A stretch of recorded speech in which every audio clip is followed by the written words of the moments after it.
All right, my friends, it is time for the hands-free drive to work. I'm smiling a little bit because I'm pretty excited about this one. We talk about on the hands-free drive to work, we say that you can keep your hands on the wheel and at the very same time have a conversation about steering yourself through the weeds of work. And what we've said is that a met need absolutely always comes before profits or incentives that come back to me. And if I learn to steer myself, because that's true, in work, that is absolutely true. And so if I align myself with that reality, I'm going to be more productive, more engaged in my work. I'm going to do better work. But we don't talk about the benefits sometimes because we don't want to get it muddy. We don't want to say, work is really about meeting needs, but here's how it benefits you, because we have a tendency to turn that around and be like, all right, well, ultimately, I'll just do this other thing of meeting needs so that I can just get what I want. But you can't trick the process. So that's why we don't talk about what comes back to me a lot. But I do want to talk about one thing, just really a few things over the next few videos. Really the benefits of going from last to least in your own life. You will reap massive rewards when you start to go from last to least in your own life. Really, that's the title of the book, is really indicating that meeting needs come before profits or incentives that come back to me. Really, last to least just means instead of worrying about my position in the neighborhood, I begin to worry about how I can serve the neighborhood. Instead of worrying about my rank and my title, I begin to start thinking about how I can use my influence to serve other people, how I can become least. And now that does not mean that I go around saying, of course, I'm nobody. What it does mean is that I actually learn to forget myself. I forget my fragile self. And if I can learn to do that, man, my work, it can hit a new level. But I want to give you one of the benefits. And I've seen this happen in my own life. I've seen this happen with some others who've started to work this way. But it's executive presence without arrogance. Executive presence without arrogance. I know you're in the car right now. If you weren't listening on the go, I'd tell you to write this down. But make a little mark in your brain. Executive presence without arrogance. There was a time not long ago when there was an individual that I was actually talking with, doing a little coaching with, and he had been skipped over for a promotion. And, it hurt him pretty bad. And I mean, it hurt me because it hurt him. And we were talking through this, and, I actually said, I know how I can help you. And, right then at that moment, he didn't really want a whole lot of help. What he wanted is just to, run away, get out of that company, get away from all the people who made that decision. And I said, look, I know how I can help you. And he had said this to me about myself before. He said, you don't get it because you just have this it thing, this it factor that you can't teach. You hear that? Have you ever thought that before? Some other people, they just have it. They have that thing. And this individual thought that I had it. And so I started to talk to him about this thing, this it. I'm like, you think it is something you're born with. And I told him, if you think I have it, it's because you haven't seen my last 20 years. You haven't been with me over the last 20 years. You haven't walked through my entire life with me. So how would you know if I was born with it or not? And a lot of times I think what our problem is when we think about this it factor, we are looking at somebody's today. And a lot of times, if you would have known that person 20 years ago, you would have known they don't have it. They have absolutely developed this skill.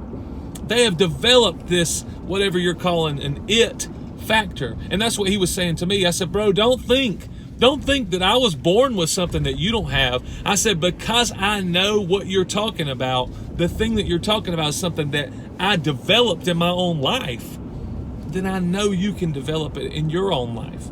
And that's what's so incredible about that, about this executive presence without arrogance.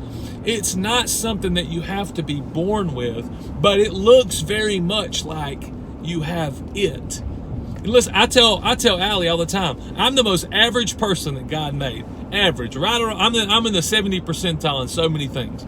So I can see that there are things about other people that are extraordinary, and then I can also see that we can start to develop those things. You don't have to be born with this it. So I think when you see somebody and you think they have it, what that is executive presence without arrogance. Executive presence is the trait that you might have as a leader or a follower, where the people who you lead, who come under your leadership, they're inspired to act because of you. The people who you lead, they're inspired by you. And then the people who lead you they have confidence in you. So if the people who you lead, if they're inspired by you, and the people that lead you are confident in you, that is executive presence. And you can do, it's the same way if you are a business owner. The people who hire you see you as somebody they can trust, somebody they have confidence in. And then the people that you hire see you as somebody they want to follow and they're inspired by. That's executive presence. And as you can see, it's very easy to come with executive presence. It's very easy to develop arrogance. Because if you're that kind of person that people who you lead are inspired by you, and people who you follow have confidence in you, if you're that kind of person, it's easy to start to believe the hype about yourself. Do you see that? It's easy to start to say, you know what? I think their assessment of me is very accurate. That's how arrogance comes along with executive presence. But listen to the benefit of going from last to least. It's that you develop executive presence without arrogance. And here's why. Here's why you develop executive presence. Because when you walk into a room, the person's needs you are most concerned with are not your own. And this individual that I was telling you about, who's having such a hard time when he was looked over for that promotion, one of the things he said is, bro, you can walk into a room and just everybody seems like they want to talk to you. And here's the secret. That's not the truth. I actually want to talk to everybody in the room. And I told him, you can decide today to talk to everybody in the room. Here's why you don't. Here's why. When you walk into a room, whether it's a dinner party or a big meeting where there's lots of people there, where the important people are in the room, you don't go and talk to those people because there's something in you. You feel nervous. Why do you feel nervous? Because your attention is focused on what do they think about who? Me. How am I going to look when I walk over to them? You may say, well, I don't want to annoy them, but what you mean is I don't want to look annoying to them. You may say, I don't want to bother them, but what you really mean is I don't want to look like somebody who's a bother. See, all your attention is focused right here on me and my fragile self. But if I learn to forget myself for a second, I don't mean to talk myself up. A lot of people will tell you, you walk in that room and you say, you know what? I'm better than everybody in here. I'm better than you. And so I can talk to anybody. I can mingle through this crowd. I can go for the conversations that I need to have. No, I'm saying don't even consider yourself. Forget yourself. For 1 minute, just forget that you exist. And then what you can do is look around the room and you can say, whoever's in the highest stature or the lowest stature, you can say, you know what? If I were them, I know what I would want is for somebody to come and make me feel comfortable in this room. I would want somebody to welcome me into this room. I would want somebody to ask me what in the world's going on with me right now in a chaotic time in life.